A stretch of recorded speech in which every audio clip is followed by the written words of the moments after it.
Hi everyone, in this short video I'll be demonstrating how we can use Excel to fit our surge or logistic data. So to start off with, I've gathered some data here which essentially takes different days which are listed here, and then the daily profit of a business associated with each of these days. So this is non-cumulative data, so this is saying it made this amount in the fourth day, this amount in the fifth day, etc.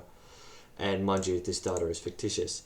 So to start off with, we just need to remind ourselves of what a surge function looks like. So if I'm just to write this out here, it's going to be f of x equals a x e to the minus bx.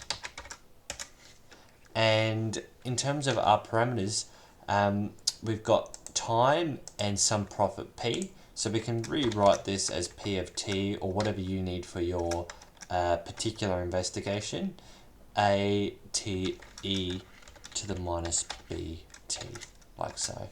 Okay, I don't know why that's gone funny. Cool.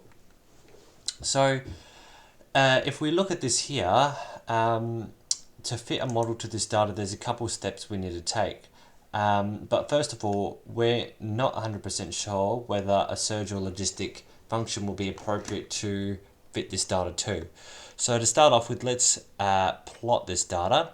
So to do that, we can press our top sort of x value or independent value, which starts here. And then we're going to hold control, and mind you, this is all on Windows.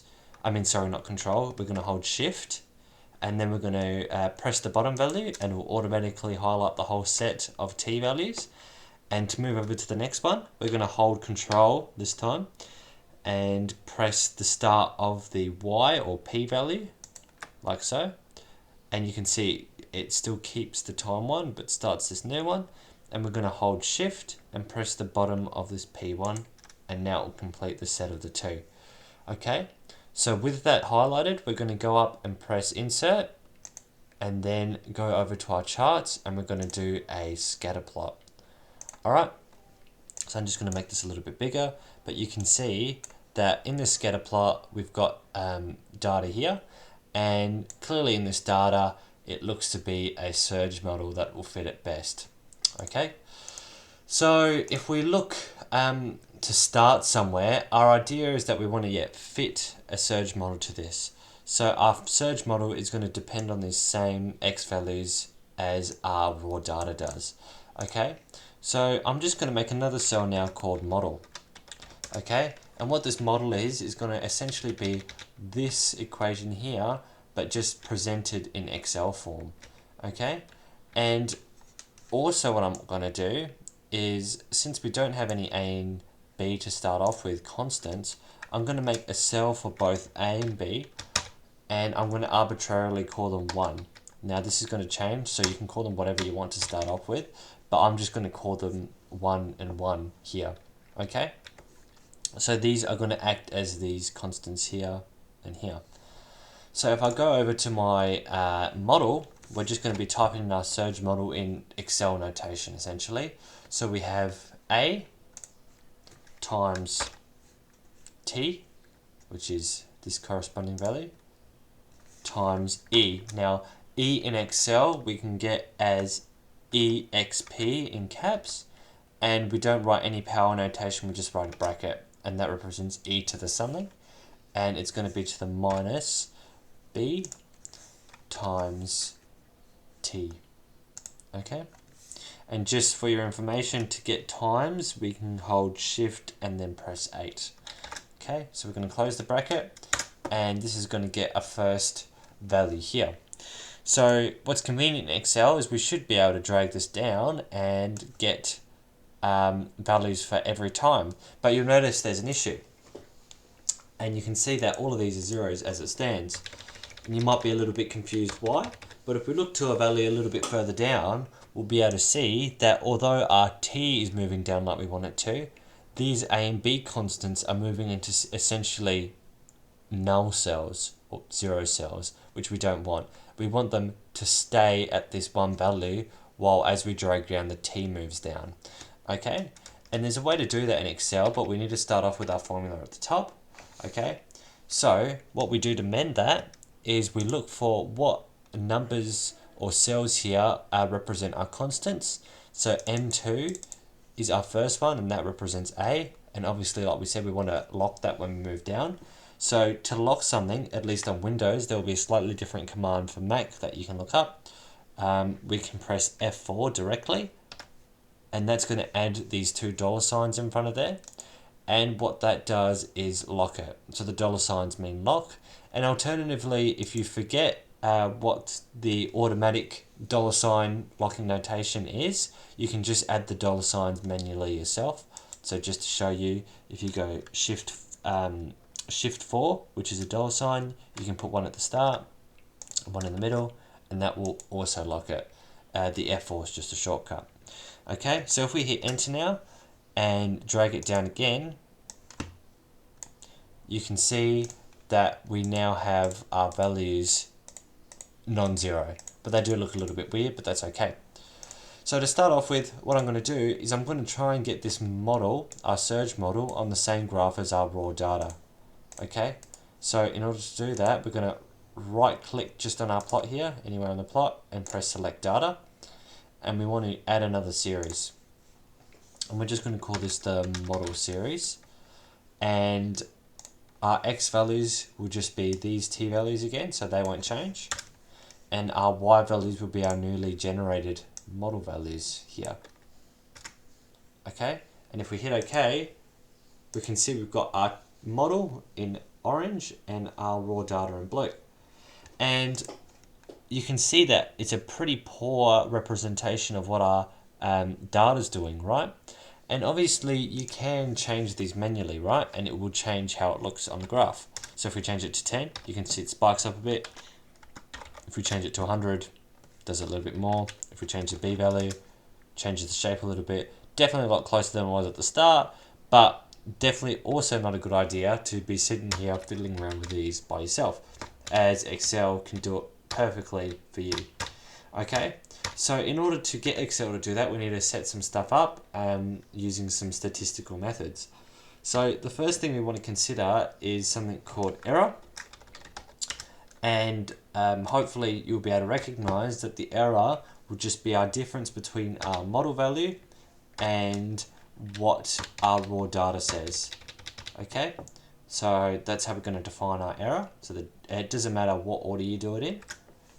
So we can see that we start off with a negative error, and if we drag it down, we have all negative errors in this scenario. But if I'm to make A a little bit bigger, say 150, just to show you, you can see now we do have a positive error, and as you continue to increase A, you know, you can get positive and negative errors.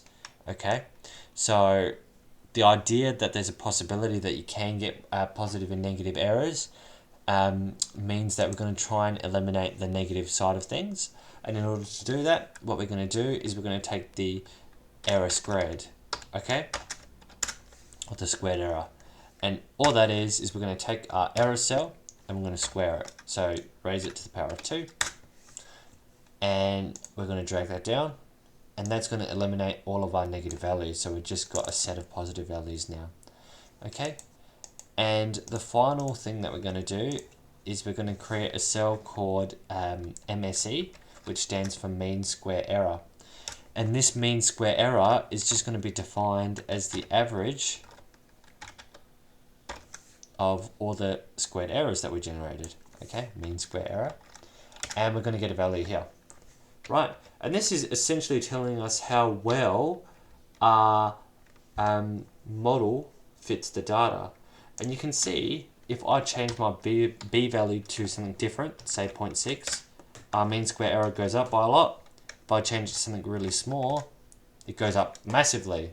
So it is quite sensitive, but once again, it's not something we should be fiddling around with ourselves, as Excel can do it quite conveniently for us. So in order to optimize this, we can use a program in Excel called Solver.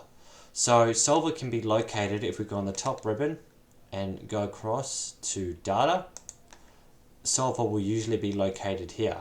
Now, if you're like me at the moment and don't have a solver popping up here, that's okay. You can add it on very easily by going to File, and mind you, this is for Windows. The process for Mac is a little bit different, but that's easy to find and easy to locate. And we go to Options, and if we scroll down to Add-ins, and if we go down to Add-ins, and we want to press the Solver add-in, okay, and if we press Go once we've selected the Solver add-in, and all we want to do is just check this one here, our solver, and press OK. And you can see when we do that, we'll get this little solver thing popping up here, and we can go ahead and hit solver, and you'll notice now that we've got a bunch of different things that pop up: objective, to, by changing cells, subject to the constraints, or this other stuff down here I wouldn't fiddle around with.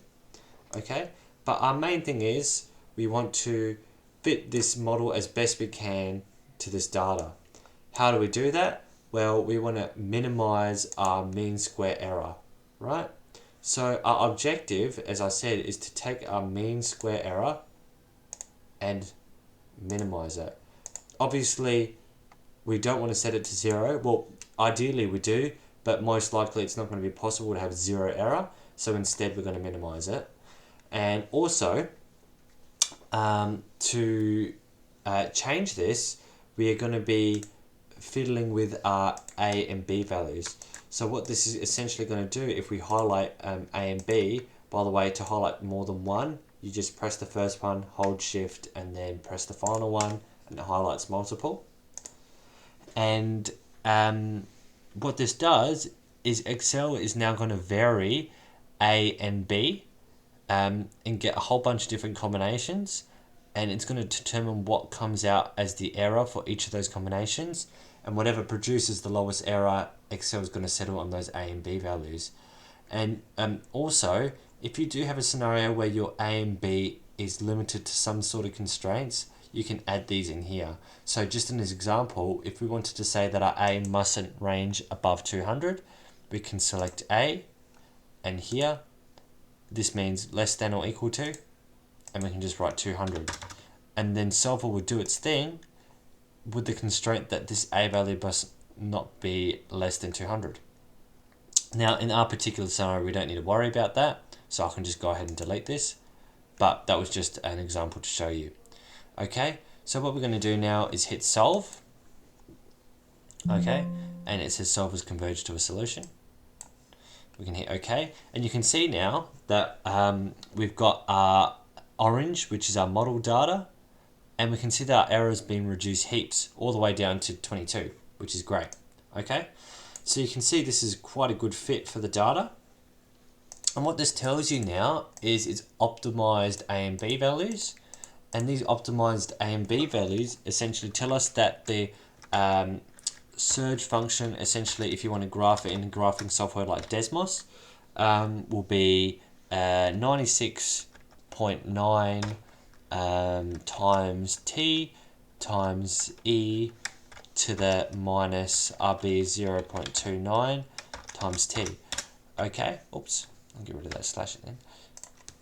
Alright, and this is essentially now what we've found to be our optimized function for our surge model.